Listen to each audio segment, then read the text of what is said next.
அனைவருக்கும் தினம் ஒரு தகவல் சார்பாக இனிய வணக்கங்கள். இன்றைக்கி நம்ம பார்க்க போகிற பதிவு நம்ம பூஜை அறைக்கு தேவைப்படுகின்ற ஒரு அற்புதமான பதிவுங்க. எல்லார் வீட்டிலையுமே பூஜை அறையில் பஞ்சபாத்திரம் இல்லாமல் இருக்கவே இருக்காது. பஞ்சபாத்திரம் அப்படி இல்லாட்டி சின்னதான ஒரு டம்ளரில் தண்ணியாச்சும் நம்முடைய பூஜை அறையில் வைப்போம். அது சின்ன பூஜையாக இருக்கட்டும், பெரிய பூஜையாக இருக்கட்டும், அன்றாடம் நம்ம தண்ணி வைக்கக்கூடிய பழக்கங்கள் இருக்கும். அப்படி உங்கள் வீட்டில் இந்த பஞ்சபாத்திரம் இருந்ததுன்னா இந்த பதிவானது உங்களுக்காக தான். ஏன்னா நம்ம தெரியாமல் கூட சில தவறுகளை இந்த பஞ்சபாத்திரத்தில் வைக்கக்கூடிய இந்த நீரில் நம்ம செய்யவே கூடாதுங்க. அது குடும்பத்துக்கு பலவித ஒரு அசுபமான ஒரு பலன்களை நிச்சயமாக தரும். அப்படிப்பட்ட ஒரு சக்தி வாய்ந்த பதிவு தான் இப்போ நம்ம பார்க்க போகிறோம். பதிவுக்குள்ளே போகிறதுக்கு முன்னாடி நம்முடைய சேனலை சப்ஸ்கிரைப் பண்ணாமல் பார்த்துட்ருக்கவங்க கண்டிப்பாக சப்ஸ்கிரைப் பண்ணிக்கோங்க. அப்போ தான் எங்களுடைய எல்லா நல்ல பதிவுகளுமே உடனுக்குடனே வரும். பக்கத்தில் இருக்கக்கூடிய பெல் பட்டனை மறக்காமல் கிளிக் பண்ணிக்கோங்க. இப்போ பதிவை பார்க்கலாம். ஒவ்வொரு வீட்லேயும் இருக்கக்கூடிய பூஜை அறை தான் அந்த வீட்டுடைய ஒரு கோவில். ஏன்னா நம்ம வீட்டில் தெய்வங்கள் வாசம் செய்கிறப்ப அந்த பூஜை அறையானது நமக்கு எப்பயுமே சுத்தமாக இருக்கணுங்க. அந்த பூஜை அறையில் நம்ம ஒரு காஞ்ச பூ வச்சுருக்கிறது, இல்லை ஒட்டடை தூசியாக இருக்கிறது, இல்லை பழைய அந்த ஊதுபத்தி குப்பைகள், இல்லை விளக்கெல்லாம் அப்படி பச்சை பிடிச்சிருக்கிறது, அது மாதிரி இருக்கவே கூடாது. வேறு ஒன்றுமே நமக்கு கிடைக்கல, சந்தர்ப்ப சூழ்நிலையில் பூக்கள்லாம் புதுசாக நமக்கு வாங்க முடியல அப்படின்னா கூட பரவாயில்ல. பூக்கள் இல்லாமல் நம்ம பூஜை பண்ணால் கூட அது தோஷங்கள் கிடையாது. ஆனால் இது மாதிரி காய்ந்த பூக்கள் இருக்கிறது, ஒட்டடையோடு இருக்கிறது, இந்த பழைய ஊதுபத்தி அந்த குப்பை நிறைய இடத்துல அப்படியே ஃபுல்லாக அதனுடைய ஊதுபத்தி குப்பைகளாக அப்படியே வச்சுருப்பாங்க. அந்த தீக்குச்சியை அப்படியே நம்ம அப்படியே ஒவ்வொரு நாளும் அப்படி உபயோகித்து அந்த கரிந்த குச்சிகள் அப்படி தனியாக அப்படி ஒரு ஓரமாக இருக்கும். அது பார்க்குறதுக்கே அந்த வீட்டில் சாமியறைக்குள்ளே போகிறப்பே ஒரு மக்கின ஒரு வாடையெல்லாம் வரும். இது மாதிரியான ஒரு பூஜை அறை கண்டிப்பாக நம்ம வைக்கவே கூடாது.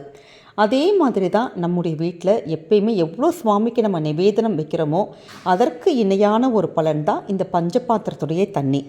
அப்படிப்பட்ட பஞ்சபாத்திர தண்ணீரில் நம்ம சில பொருட்களை போட்டு வைக்கிறதுனால நம்ம குடும்பத்துக்கு நிச்சயமாக சுபிக்ஷம் நிலவும். ஏன்னா நம்ம சொல்லக்கூடியதெல்லாம் ரொம்ப ரொம்ப எளிமையான பொருட்கள், நம்ம வீட்டில் என்றைக்குமே கிடைக்கக்கூடிய பொருட்கள். இந்த பொருட்களை உங்கள் பஞ்சபாத்திரத்தில் நீங்கள் வெறும் தண்ணி மட்டும் வைக்கிறவங்களா இருந்தால் இந்த பொருட்களை மட்டும் உங்கள் வீட்டில் போட ஆரம்பித்து பாருங்கள். அப்படி பூஜைகள் செஞ்சு பாருங்கள், அதனுடைய மாற்றங்கள் உங்களுக்கே தெரிய வரும். ஏன்னா நம்ம எப்பயுமே இந்த ஒரு விளக்கை ஏற்றுறப்ப நம்ம ஏற்கனவே உள்ள பழைய தண்ணி இருக்குது பார்த்திங்களா, அந்த தண்ணியை முதல்ல மாற்றணும். அதை வீணாக்காமல் நம்முடைய செடி கொடிகளுக்கெல்லாம் நம்ம விட்டுட்டு அது மாதிரியாக முறையில் நம்ம சுத்தப்படுத்திட்டு அந்த பாத்திரத்தை நல்லா சுத்தமாக வச்சுட்டு நம்ம குடிக்கின்ற நல்ல நீராக பார்த்து வச்சு தான் அந்த பஞ்ச பாத்திரத்தில் தண்ணி வைக்கணும். அந்த தண்ணீரில் கொஞ்சமாக பச்சை கற்பூரம், கொஞ்சோண்டு ஒரு ஏலக்காய் துண்டு, கொஞ்சம் லவங்கம், இந்த மூணுமே இந்த பூஜை அறையில் அந்த தண்ணியில் போட்டு வைக்கிறப்ப ரொம்ப ரொம்ப நல்லது. இந்த மூன்று பொருட்களுமே நமக்கு ரொம்ப ஒரு லக்ஷ்மி கடாட்சத்தை கொடுக்கக்கூடிய பொருட்கள். நம்ம பூஜை ரூம்குள்ளே நம்ம நுழைஞ்சிட்டாலே அந்த தண்ணீரானது அப்படியே அந்த இருக்க நம்ம போட்டு வைக்கக்கூடிய இந்த பொருட்களால் அந்த சுவாமி அறையை அப்படி ஒரு தெய்வீகமாக ஒரு கோவிலுக்குள்ளே நுழையிற மாதிரி இருக்கும். அவ்வளோ ஒரு தெய்வீக சக்தியும் தெய்வ கடாட்சமும் அந்த இடத்துல நிறைஞ்சிருக்கும். அப்படி இது ஒவ்வொரு டெய்லி இப்படி மாத்திரப்ப அதை அப்படி தூக்கி போடுற மாதிரி இருக்குது அப்படிங்கிறவங்க இது மூணையுமே சேர்ந்து நம்ம மிக்சியில் நம்ம பொடிச்சிட்டு, அதாவது கொஞ்சம் கிராம்பு, கொஞ்சம் பச்சை கற்பூரம், கொஞ்சம் ஏலக்காய், இது மூணுமே மிக்சியில் பொடிச்சிட்டு அதனுடைய பொடிகளை கொஞ்சமாக லைட்டாக நீங்கள் அந்த பஞ்சபாத்திர தண்ணியில் நீங்கள் கலந்து விட்டுட்டாலே போதும். நமக்கு ரொம்ப நல்ல ஒரு சக்தியும் நல்ல ஒரு தெய்வீக கடாட்சமும் நம்முடைய சுவாமி ரூமில் இருக்குங்க. அது மட்டும் இல்லாமல் இது மாதிரியான மகாலட்சுமிக்கு உகந்த பொருட்கள் போட்டு நம்ம சுவாமிக்கு பஞ்சபாத்திரத்தில் தண்ணி வைக்கிறப்ப குடும்பத்துக்கு என்றைக்குமே பஞ்சம்ங்கிறதே இருக்காது. நல்ல வறுமை கஷ்டங்கள் இது எல்லாமே என்றைக்குமே இருக்காது.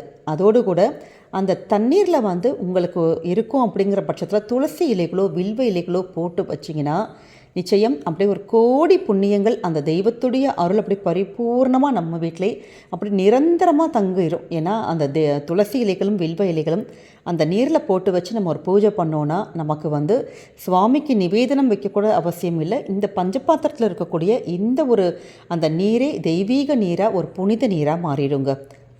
இப்படிப்பட்ட பஞ்சபாத்திரத்தினுடைய தண்ணீரை நம்ம எப்பயுமே ஒரு காலம் வீணாக்கவே கூடாது. ஏன்னா தெய்வத்துடைய சக்தி எல்லாமே அந்த நீரில் தான் இறங்கியிருக்கும். நம்ம அந்த இடத்துல வைக்கக்கூடிய வழிபாடுகள், வேண்டுதல்கள், நம்ம சொல்லுகின்ற இந்த கோரிக்கைகள், நம்ம நம்ம சின்னதான ஒரு வரி மந்திரமாக இருக்கும், பெரிய ஸ்லோகமாக இருக்கும், இல்லாட்டி ஏதாவது பாடல்கள் படிப்போங்க உட்காந்துட்டு.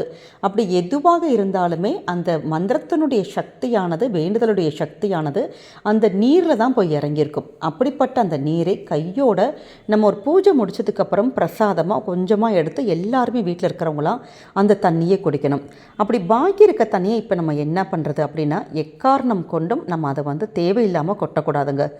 முன்னாடி காலத்துலலாம், அதாவது நம்முடைய முன்னோர்கள் வாழ்ந்த அந்த நேரத்துலலாம் இது மாதிரியான பஞ்சு பாத்திரத்தினுடைய தண்ணீரை அவங்களுடைய கூரைகளில், முன்னாடியெல்லாம் கூரை வீடு தான் இருக்கும் பார்த்திங்களா, அந்த கூரைகளில் மேலே ஊற்றுவாங்களாம். ஏன்னா நம்ம வீட்டுக்கு ஏதாவது ஒரு கண் திருஷ்டி, ஒரு கெட்ட ஒரு சக்திகள், அது மாதிரியான கெட்ட விஷயங்கள் எதுவுமே நம்ம குடும்பத்துக்கு பாதிக்கக்கூடாதுன்னு சொல்லிட்டு இந்த பஞ்சபாத்திரத்தில் வைக்கக்கூடிய தண்ணீரை கூரை மேலே இப்படி ஊற்றுவாங்க. ஆனால் இப்போ நம்ம இருக்கக்கூடிய வீடுகள் எல்லாம் அது மாதிரியான அமைப்புகளே கிடையாது. அதனால் இந்த தண்ணியை நம்ம வீணாக்காமல் ஒன்று நம்ம எல்லாரும் குடிச்சிடலாம், இல்லாட்டி நம்ம கால்படாத இடத்துல விட்டுறணும்.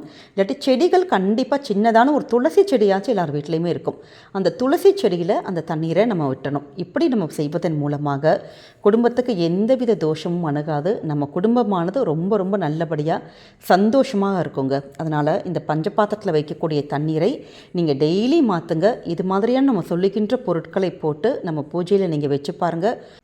குடும்பத்துக்கு என்றைக்குமே நல்லதொரு சுபிக்ஷம், அமைதி, சந்தோஷம், நல்லபடியாக எல்லாமே ஒரு ஸ்மூத்தாக போகிறத நம்மளே கண்கூடாக பார்க்கலாம். அதனால் எளிமையான ஒரு விஷயம்தான், ஆனால் நம்ம குடும்பத்துக்கு ரொம்ப தேவைப்படுகின்ற ஒரு விஷயம். அதனால் நிச்சயமாக இந்த சின்ன சின்ன டிப்ஸை உங்கள் வீட்டில் ஃபாலோ பண்ணி பாருங்கள். இந்த பதிவானது கண்டிப்பாக உங்கள் எல்லாருக்குமே பிடிச்சிருக்கும்னு நினைக்கிறோம். பிடிச்சிருந்தால் மறக்காமல் ஃப்ரெண்ட்ஸ் அண்ட் ஃபேமிலி மெம்பர்ஸ்க்கு ஷேர் பண்ணுங்கள், அவங்களும் இதை பார்த்து பயன்பெறட்டும்.